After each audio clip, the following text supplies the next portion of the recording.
Hello, everyone, and welcome to this beautiful space. Before we get started, if I could just ask everybody to silence phones and turn them off would be lovely. So again, hello. Probably, can you hear me? Okay. Probably like each of you, I really do not want to be here for this occasion. But here we gather to celebrate the very full, rich life of Bill Trinen. I am Tricia Giddypants, one of Billy's many cousins. We each knew Bill, he's Billy to me, as either a son, brother, cousin, husband, father, friend, colleague, fellow band member, golf buddy, and neighbor, all members of Team Bill Trinen.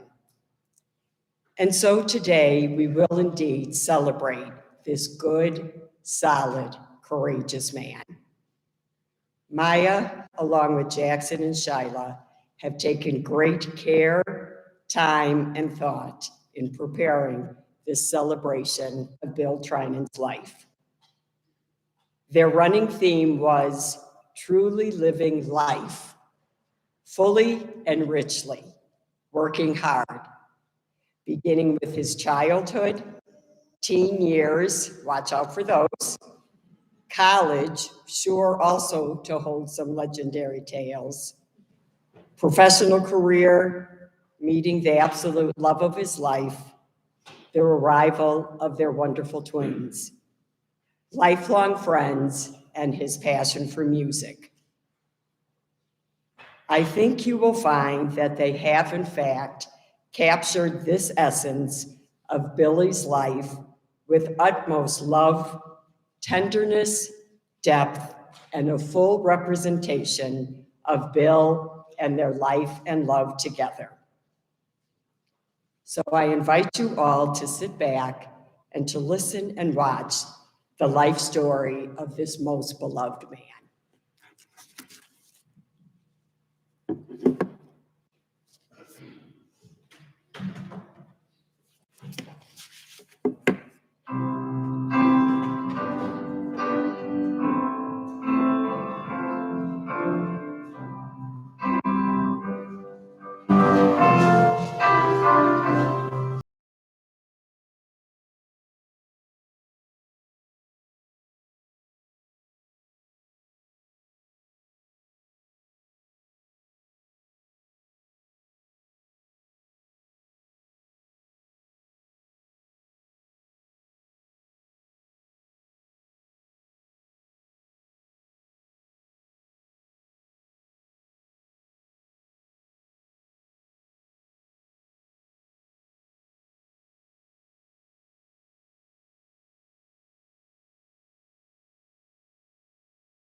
I'm free. I could not stay another day to laugh, to love, to work or play. Tasks left undone must stay that way. I have found that peace at the end of the day. If my parting has left a void, then fill it with remembered joy. A friendship shared, a laugh, a kiss. Ah, these things too I shall miss. Be not burdened with times of sorrow. I wish you all the sunshine of tomorrow. My life's been full, I savored much. Good times, good friends, a loved one's touch. Perhaps my time seemed all too brief. Don't lengthen it now with undue grief. Lift up your hearts and share with me. God wanted me now, He set me free.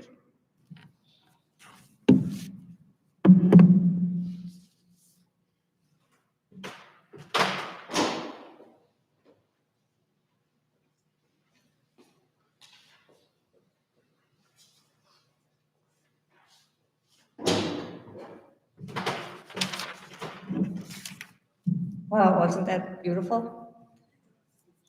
I'm really glad to be here. I welcome all of you. I am Barbara Trinen Simmons. I married Don when Bill was 9 years old, and he had 3 teenage brothers. And I'm here to kind of go over a few little things that happened.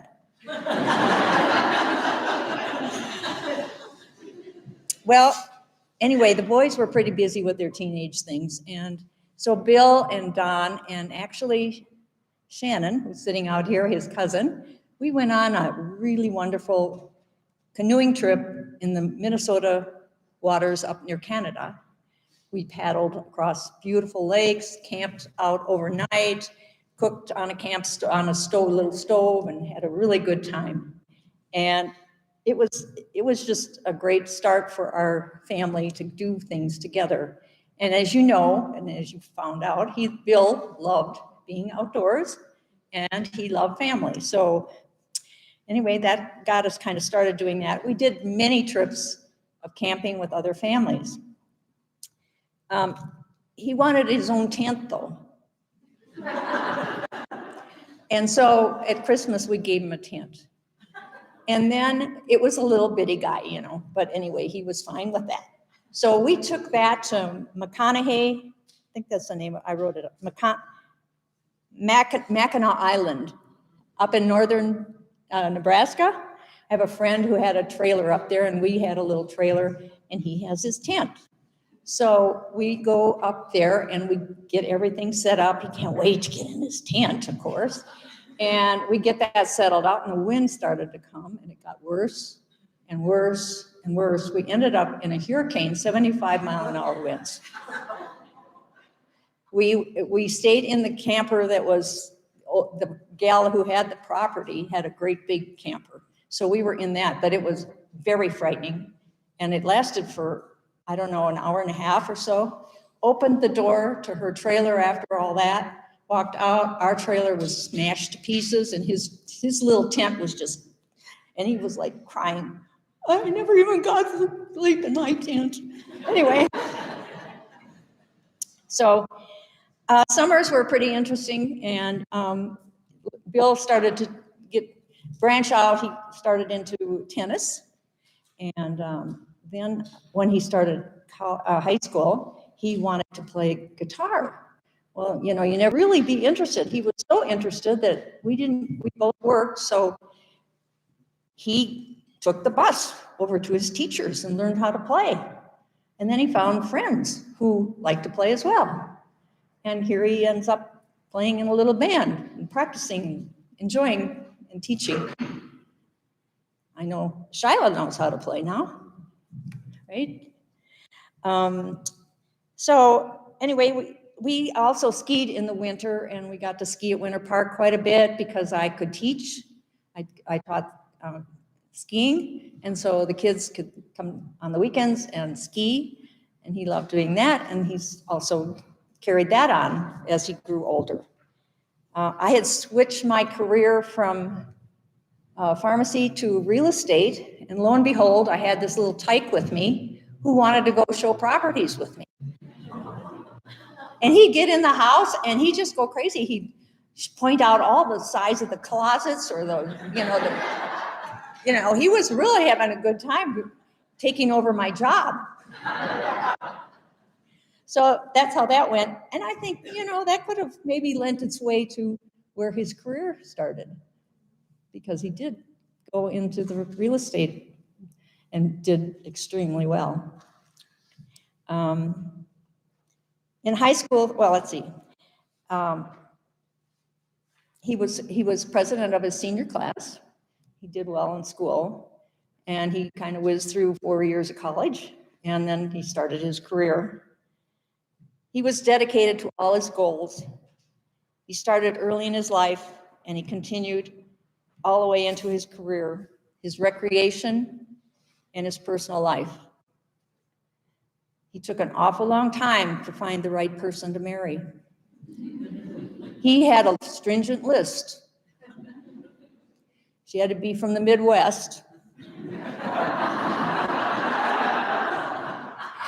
Yeah, and she had to have all these little qualities that he thought they were really wonderful women from the Midwest. So anyway, he took his time, and we went to, I can't remember the relative who got married in Chicago.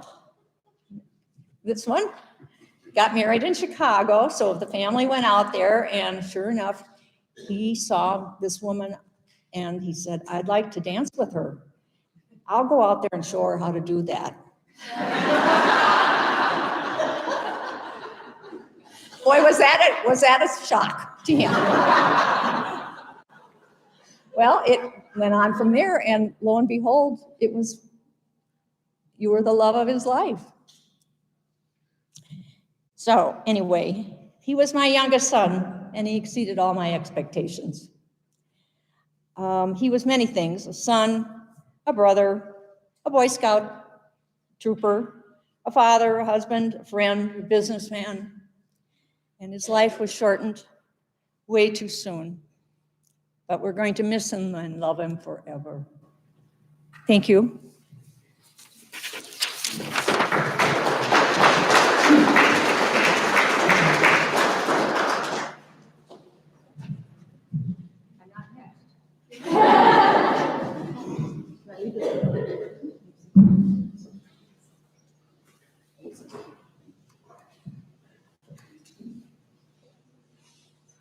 Count down in.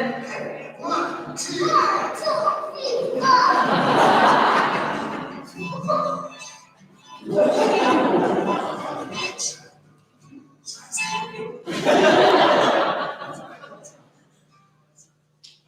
Tell me which chord you remember. D is this. Remember B. B, this hand over. And this hand over. Okay, so G is this. This thumb always goes behind. If you don't want to do it, you can do it. Well, I don't know if you can get to E. Let me see your fingers. This one goes here. Okay, this one goes up here. And then this one goes right here. So you'll learn. And then don't let them touch anything but that tips it. Go ahead and try it. Go ahead, just try it. And then hit all the strings, go across all.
stop and say, oh.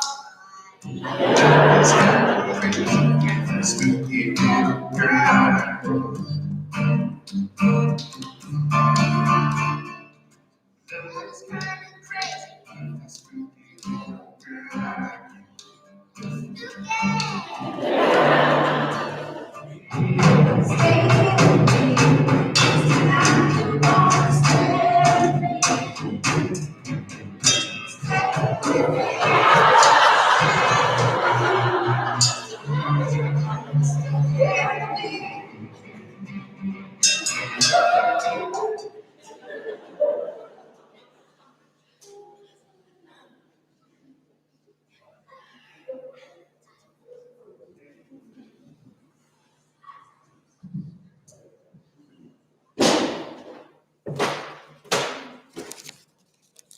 That was a pretty tough act to follow. I'll do my best. Good morning. I'm Billy's cousin, Ed. And I've been asked to read an excerpt from one of his favorite songs. It's a song about the great state of Colorado and written by the iconic singer-songwriter John Denver.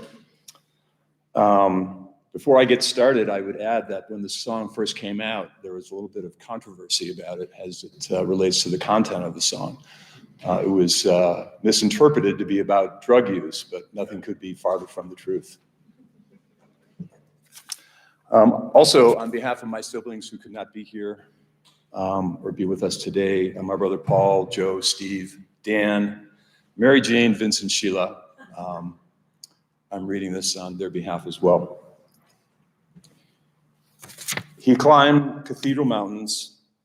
He saw silver clouds below. He saw everything as far as you can see. And they say that he got crazy once and he tried to touch the sun. And he lost a friend but kept the memory. Now he walks in quiet solitude, the forests and the streams, seeking grace in every step he takes. His sight is turned inside himself to try to understand the serenity of a clear blue mountain lake. And the Colorado Rocky Mountain High. I've seen it rain and fire in the sky. Talk to God and listen to the casual reply. Rocky Mountain High in Colorado. Rocky Mountain High in Colorado. Now his life is full of wonder, but his heart still knows some fear of the simple thing he cannot comprehend. Well, they try to tear the mountains down to bring in a couple more people, more scars upon the land. And the Colorado Rocky Mountain High. I've seen it rain and fire in the sky. I know he'd be a poor man if he never saw an eagle fly. Rocky Mountain High. Colorado Rocky Mountain High. I've seen it rain and fire in the sky. Friends around the campfire, and everybody's high. Rocky Mountain High, high in Colorado. Rocky Mountain High, high in Colorado. We love you, brother.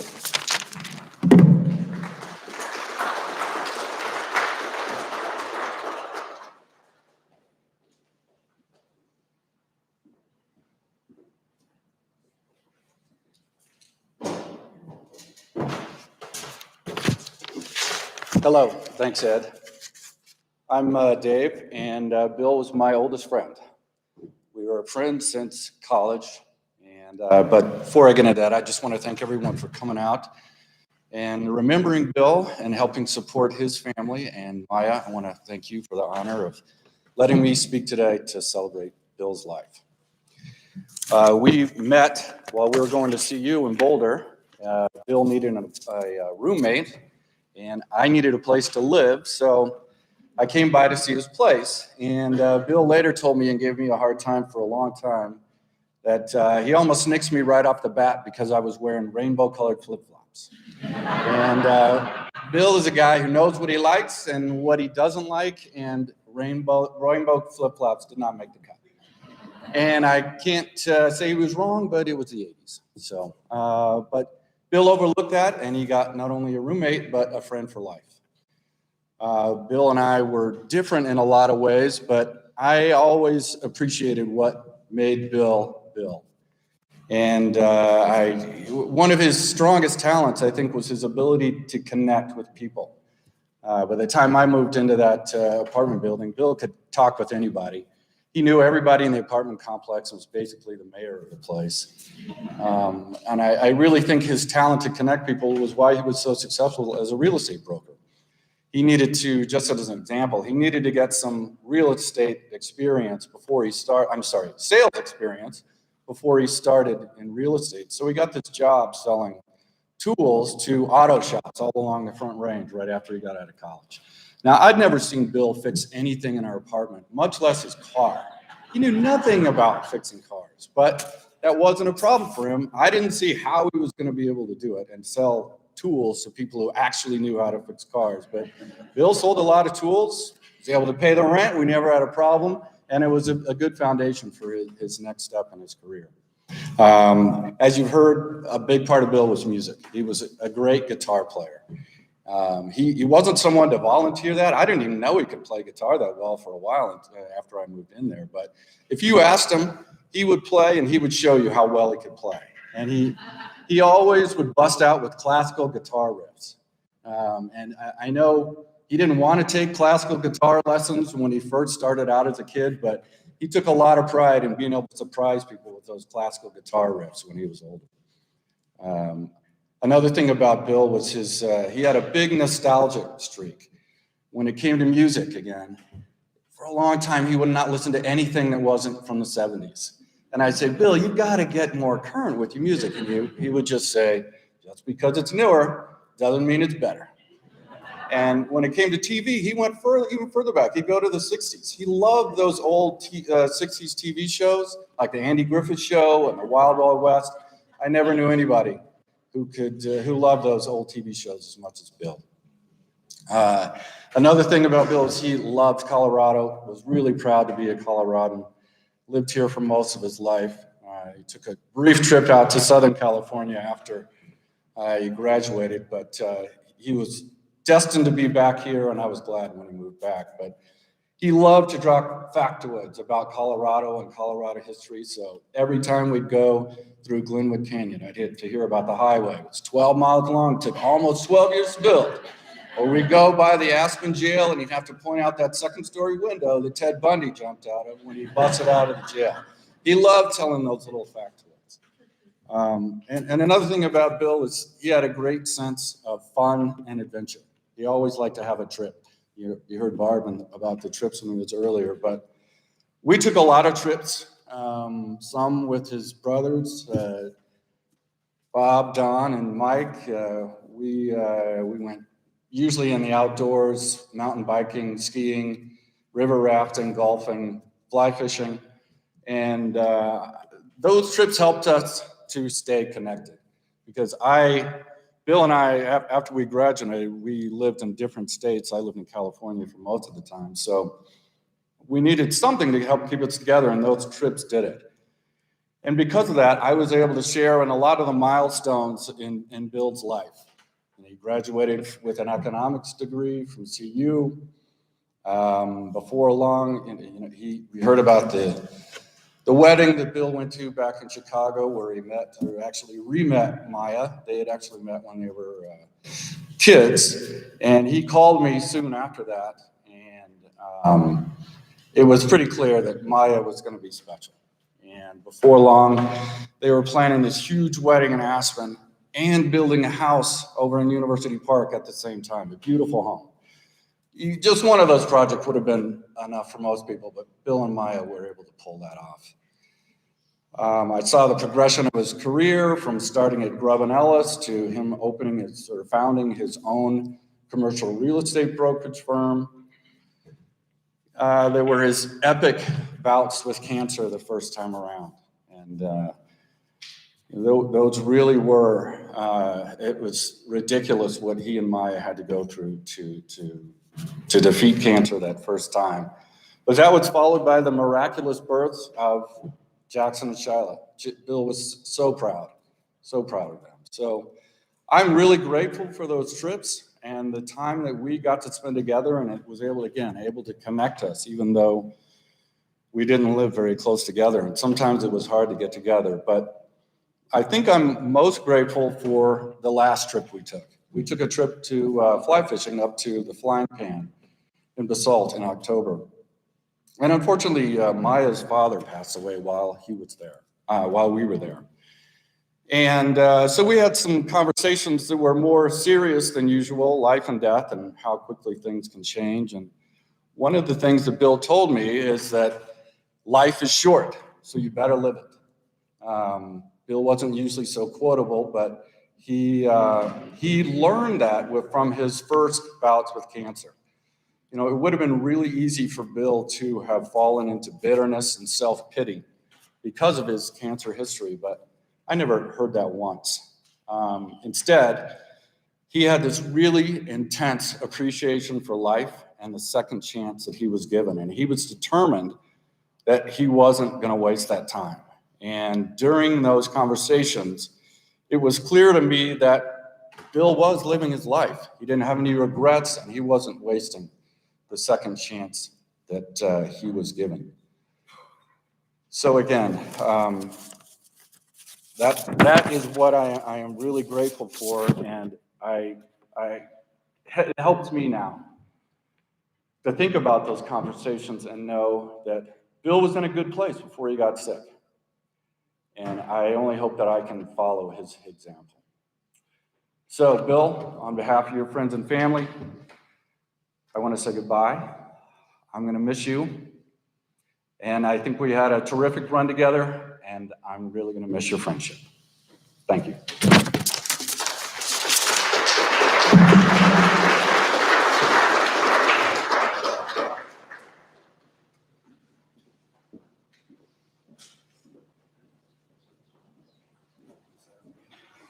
Hello, my name is Mike Cassidy.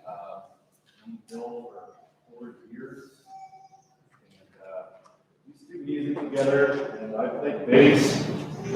And got to know him fairly well, especially on the music side. And chat with him a couple times when the drummer was late. Thanks, Jack. These every now and again play songs that I made up before, and this one's very old. He liked it and sang it for him, and we played together once or twice with someone, and really meant a lot to him. And this song has actually been played before at these kinds of services, and just appreciate that I'm able to do it for you guys today.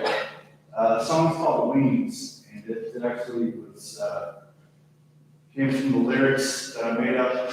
My grandfather, who used to tell me when I was 15, 16, I was just a mess. And he said, for years, I would say for years, I've been told you'll never grow up, you'll never grow old. And even finally, it was ingrained in my head, and I started to settle down a little bit. And so it's FOR, it's not the number 4. So in 4 years, I've been told that you'll never grow up, you'll never grow old. And it's just it's very sentimental to me. And I wrote this when I was 18 after a funeral. Played it for this now.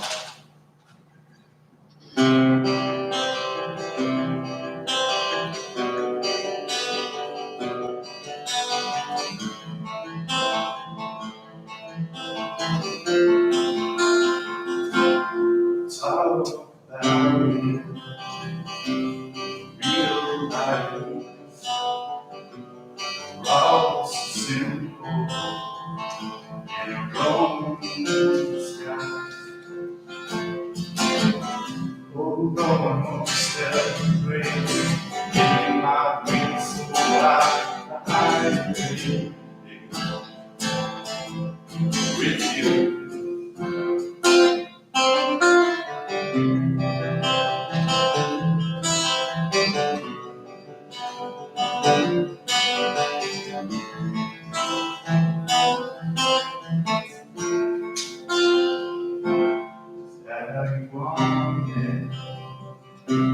Try to choose, help yourself out.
4 years I've been told, never gonna know, you never know.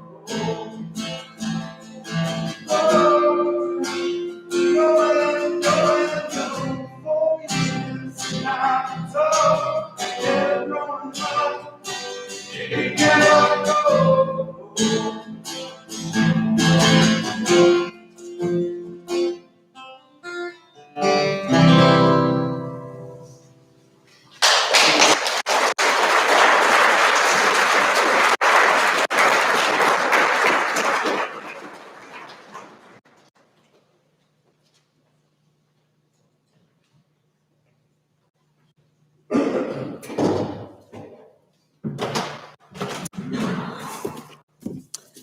Hello, everybody. Big guy, big dreams, big heart. That was Bill. I'm Lynn Barzak. I'm Bill's friend. I'm also a CPA, but I'm mostly his friend. I met Bill about 25 years ago, and it was by happenstance. The firm I worked for at the time had bought another CPA practice, and I sort of inherited Bill. I walked in, he was likable, somewhat irresponsible, a 30-something real estate broker with a big smile, a strong handshake, and terrible records. The one page of scribbled yellow legal sheet with his business expenses was kind of a glimpse into what my job was going to be for the next little bit.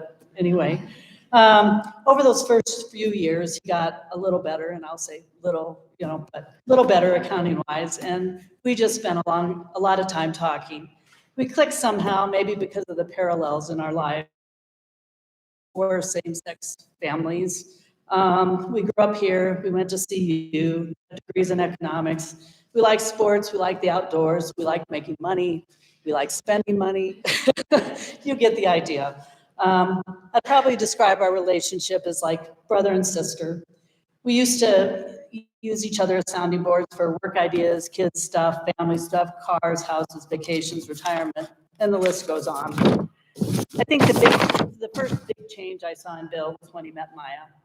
He lit up when he talked about her, and it was apparent early on that she was the one. Unfortunately, I missed their fairy tale wedding because of my damn kids, which they've come to understand better. I saw a new resolve in Bill, as well as a lot of questions as to, can you explain to me why she does this, she spends this, why she says this? Anyway, but he was more grounded and somehow more motivated to just make something out of everything. My introduction to the concept was saying, hey, Lynn, what do you think of me buying the lot across the street and building the house? Which actually meant, hey, Lynn, I have a contract on the lot across the street. There's plans drawn up and I'm all in. What do you think? Yeah. I don't think they had any idea of what they were really getting into there, but wow, it turned out to be a spectacular place. It's been such a wonderful home, a safe haven, a workspace, a place that you feel love right when you walk in the door. Bill's cancer diagnosis back then, at first seemed like a little blip in the road, but instead turned into such a pivotal point in their lives. They both just moved ahead full steam with the miracle of having those sweet kids while figuring out how to weather the storm of being out of work for a period of time in the middle of a recession. Bill hung in there professionally when many would and did quit.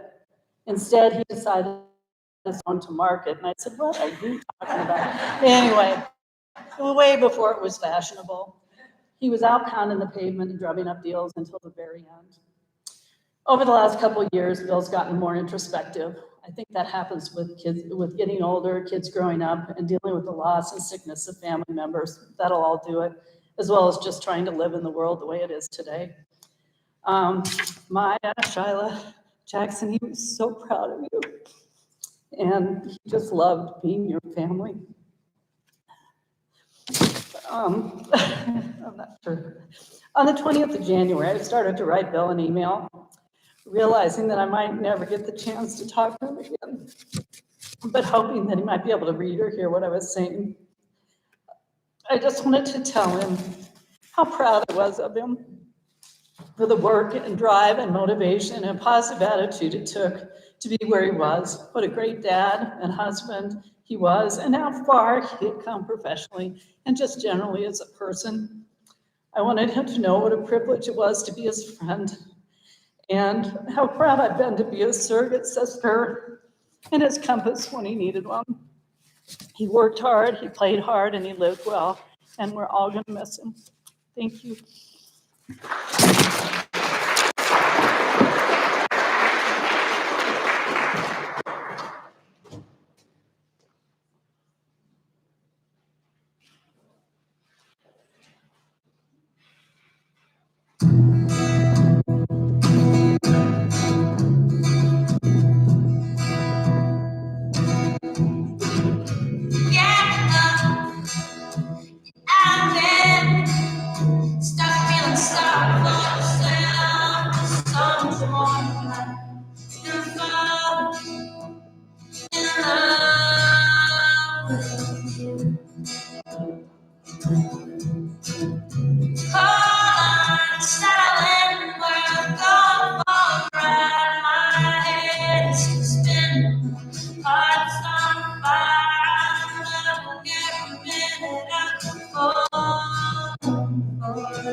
Watching the seconds and drip around the clock,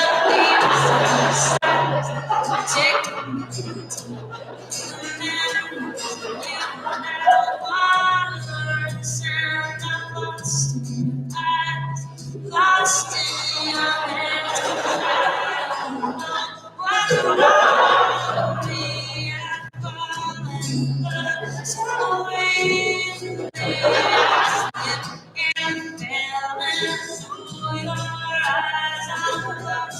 Inside your love, to me now, 'cause I don't wanna further down. To me now, 'cause I don't wanna fall further down.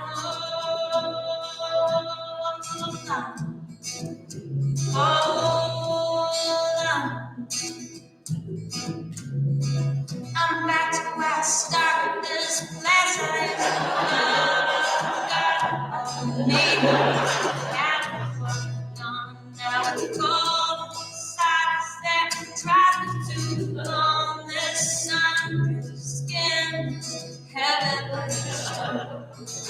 I don't know what's wrong with me. I fell for you so easily. I slipped and fell into your eyes. I'm lost inside you now. Hold on to me now, 'cause I don't wanna fall further down. Hold on to me now, 'cause I don't wanna fall further down. Hold on.